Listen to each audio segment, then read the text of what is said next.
الحمد لله والصلاة والسلام على رسول الله سيد الفقهاء وعلى آله وأصحابه العلماء اللهم زدنا علما ما ينفعنا وانفعنا بما علمتنا وزدنا علما اللهم آرنا الحق حقا وارزقنا اتباعه وآرنا الباطل باطلا وارزقنا اجتنابه وأدخلنا الجنة برحمتك وأنت أرحم الراحمين. O louvor pertence a Allah e que a paz e bênção de Allah seja sobre o nosso querido e amado profeta Muhammad, sobre seus companheiros e sobre seus seguidores até o dia do juízo final. Suplicamos a Allah Tabaraka wa Ta'ala que nos acrescente o conhecimento benéfico e que nos beneficie com este conhecimento, que nos adentre ao paraíso com a misericórdia dele e que nos evidencie a verdade e nos faça dentre aqueles aos quais a seguem e que nos evidencie a falsidade e que nos faça dentre aqueles aos quais se afastam. Hoje estaremos falando um pouquinho sobre um grande imam, um grande sábio, na ordem cronológica dentre as 4 escolas, não é senão o Madhhab al-Hanbali, a escola al-Hanabila, do imam Ahmad bin Muhammad bin Hanbal al-Shaybani, rahimahullah, tabaraka wa taqaddasa wa ta'ala, mais conhecido como Ahmad bin Hanbal, ou apenas Ibn Hanbal, rahimahullah, tabaraka wa ta'ala. Prisando primeiramente em seu nome, um exemplo quando sabido dos nomes em árabe, um exemplo, o nome do nosso profeta sallallahu alaihi wa sallam, Muhammad bin Abdillah, Muhammad filho de Abdullah. Um exemplo, Muhammad filho de Abdullah. Então foi mencionado o nome da pessoa, em seguida o nome de seu pai. No caso de Ahmad, quando é pego um exemplo Ibn Hanbal, Ahmad bin Hanbal, Ahmad filho de Hanbal, o nome Hanbal é em relação ao avô dele, em relação ao seu avô, não em relação ao seu pai, como seria o mais compreendido pelas pessoas. No entanto, o nome dele seria Ahmad, filho de Muhammad, filho de Hanbal al-Shaybani, rahimahullah, ao qual nasceu no ano de 164 após a Hijra e faleceu, morreu no ano de 241 após a Hijra. E dentre os sábios, alguns sábios que falaram menções sobre ele, não está senão o sábio Ibn al-Jawzi, al-Imam Ibn al-Jawzi, rahimahullah, tabaraka wa ta'ala, disse um dito benéfico sobre Ahmad, falando: Tofa Ahmadu dunya marrataini fi jam'il musnad.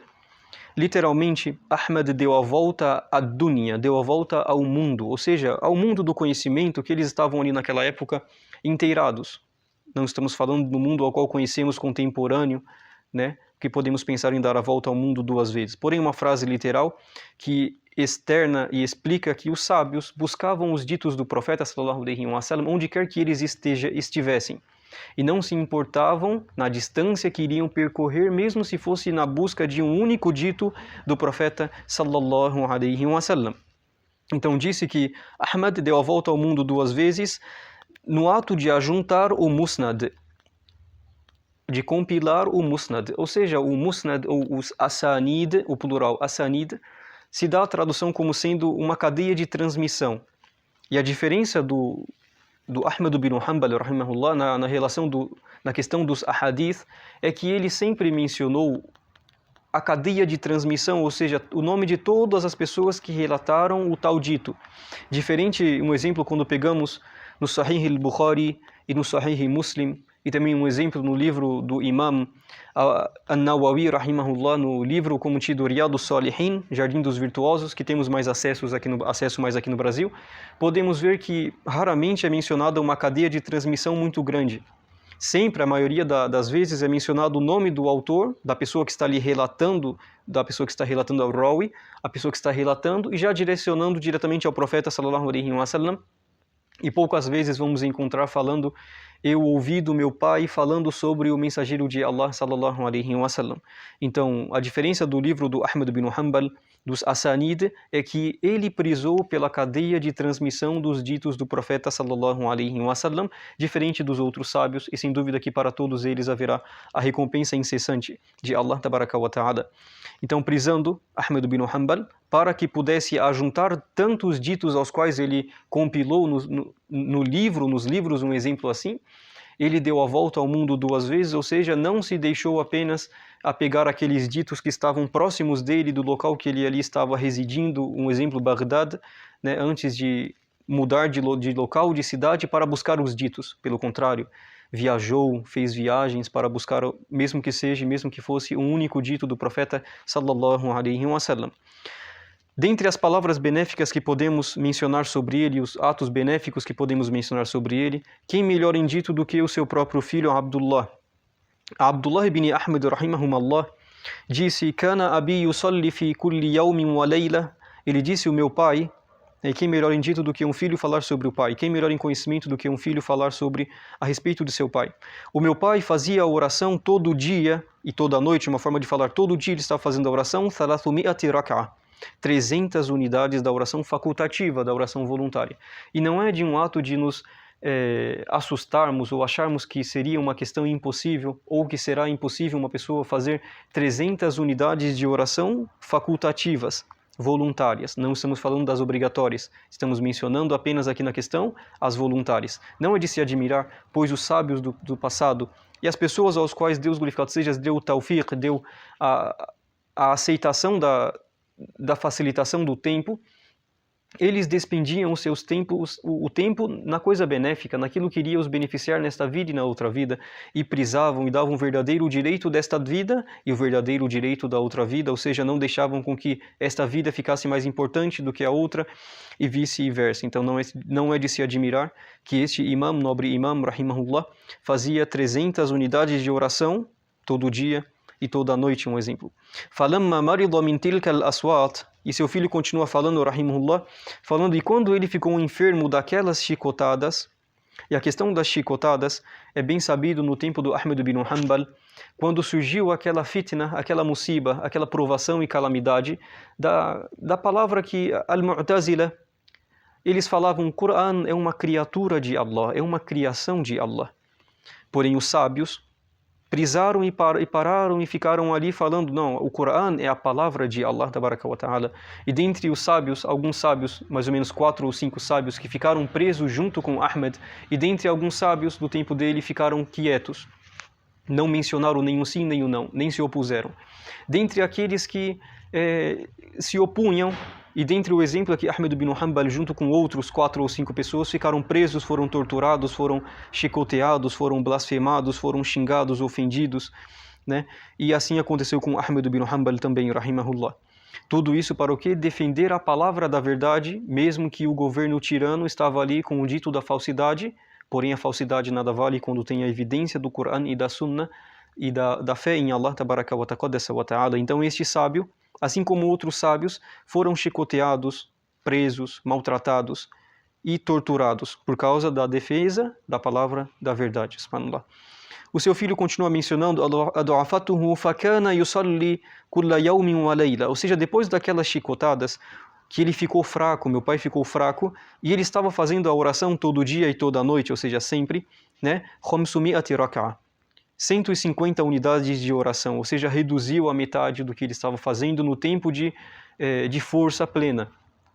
E pegamos que os sábios, eles não deixavam de fazer as orações ou de fazer as adorações, al-ibadat, mesmo que fosse reduzir um pouco, mas não deixavam. Mesmo que estavam doentes, acamados, deitados, mas ali estavam contritos, na adoração a Allah tabaraka wa ta'ala, ou seja, constantes na adoração a Allah. E o que é pedido para o crente não é que ele aplique tudo de uma vez, porém, se ele fazer uma coisa pequena, porém constante, é melhor do que uma ação gigantesca que para.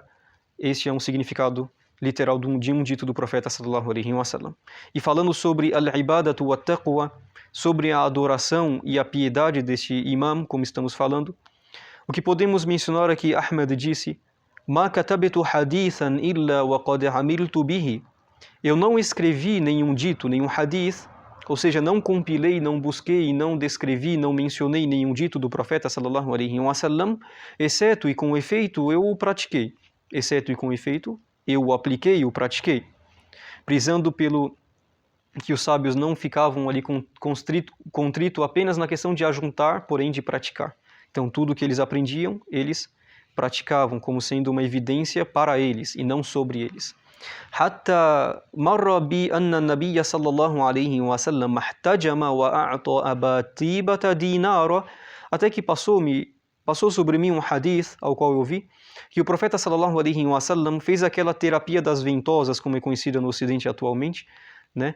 E ele deu para o Abu Tiba, um homem chamado Abu Tiba ou Abu Taiba, um dinar, uma moeda da época, فَأَعْطَيْتُ الْحِجَامَ دِينَارًا حِينَ احْتَجَمْتُ. Então, quando eu fiz também aquela terapia das ventosas, eu dei um dinar para a pessoa ao qual a fez em mim.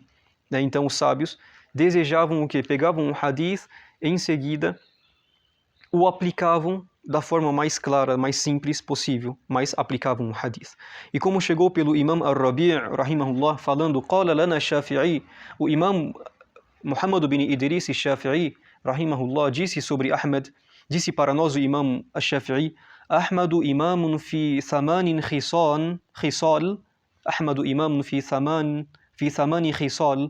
Ahmed é um imam, um líder, em 8 qualidades. Então, uma shahada, um testemunho do Imam al-Shafi'i em relação ao Ahmad bin Hanbal, Imam Ahlus Sunnati wal Jama'a, rahimahumallah, tabaraka wa taqaddasa wa ta'ala. O Imam al-Shafi'i disse, Imamun fil hadith, ele era um líder, uma pessoa que compreendia os ditos do profeta sallallahu alaihi wasallam, na matéria dos ditos do mensageiro de Allah sallallahu alaihi wasallam. Wa imamun fil fiqh, e também um imam na jurisprudência, na compreensão da religião de Allah tabaraka wa ta'ala. E dentre as pessoas pensam que Ahmad bin Hanbal, rahimahullah, foi apenas um muhaddith, apenas uma pessoa ao qual se achegou e se apegou ao conhecimento dos ahadith, porém ele também foi um faqih, um jurista, também foi uma pessoa prudente na religião de Allah, ou seja, dominando a jurisprudência da religião de Allah, tabaraka wa taqaddasa wa ta'ala, wa imamun fil lugha, e também um imam no idioma. E qual é a importância do idioma árabe, da língua árabe para os sábios, ou seja, para o muçulmano no geral? Que não é senão que esta língua é a base da revelação, a base das revelações, ou seja, do Coran e da Sunnah, em língua árabe clássica, clara, como Allah tabaraka wa ta'ala disse, bilisanin arabiyyin mubin, em língua árabe clara. Então, a pessoa que, como foi dito pelo Imam Ash-Shatibi, rahimahullah, em um de seus ditos em relação à língua árabe, ele disse mais ou menos, esta sharia é uma sharia árabe, ou seja, ela é baseada na língua árabe, ela vem escrita em árabe. Então, aquela pessoa que tem um nível elevado na compreensão desta língua, terá um nível elevado na compreensão da sharia, da religião de Allah. E aquela pessoa que tem uma compreensão equivocada mais ou menos em relação à língua árabe, também terá uma compreensão equivocada e mais ou menos. Isso irá ser de acordo com o nível da pessoa no idioma árabe, será com o nível da pessoa na compreensão da religião de Allah, tabaraka wa ta'ala. Pois o Coran, em língua árabe clássica, clara, revelação, e a Sunnah, o exemplo do mensageiro de Allah, sallallahu alaihi wasallam, também estando em língua árabe clássica, clara, por isso que os sábios prisavam pelo aprendizado da língua árabe, como disse Umar bin Khattab, radiyallahu anhu, ta'allamu al-arabiyya, fa innaha min dinikum. Umar bin Khattab, o segundo khalifa, o segundo sucessor do mensageiro de Allah, sallallahu alaihi wasallam, disse, aprendam a língua árabe, pois ela é uma parte da vossa religião, ou seja, uma parte para a compreensão do din da vossa religião. E como continuou falando o Imam Ash-Shafi'i, rahimahullah, wa imamun fil Qur'an, e Ahmad bin Hanbal também era um imam, um líder no Qur'an, seja na recitação do Qur'an, seja na compreensão do Qur'an, seja na prática do Qur'an. Então os sábios prisavam muito pelo livro de Allah, tabaraka wa taqaddasa wa ta'ala, wa imamun fil faqr, e também um imam na pobreza, pois as pessoas às vezes têm um conhecimento, porém não conseguem manusear este conhecimento nas dificuldades da dunya, nas dificuldades dessa vida, nas calamidades, nos testes, nas provações dessa vida. Um exemplo não é senão a pobreza. E o sábio, quando estuda a religião de Allah, com a convicção da certeza que o que está escrito ali, o que provém da religião de Allah, o que provém da revelação de Allah, seja do Coran e seja da Sunnah, pois a Sunnah faz parte da revelação de Allah, tabaraka wa ta'ala, ela saberá que aquilo que está o atingindo não é senão que às vezes poderá expiar um pecado dela, às vezes poderá dar a ela uma paciência mais elevada, e a recompensa da paciência não é senão o paraíso. وَجَزَاهُمْ بِمَا صَبَرُوا جَنَّةً وَحَرِيرًا. E Allah tabaraka wa ta'ala disse, a recompensa deles pelo que eles pacientaram não é senão o Jannah, não é senão o paraíso, e a seda, ou seja, todas as coisas que existem no paraíso, de benevolências e coisas belas e bonitas no paraíso.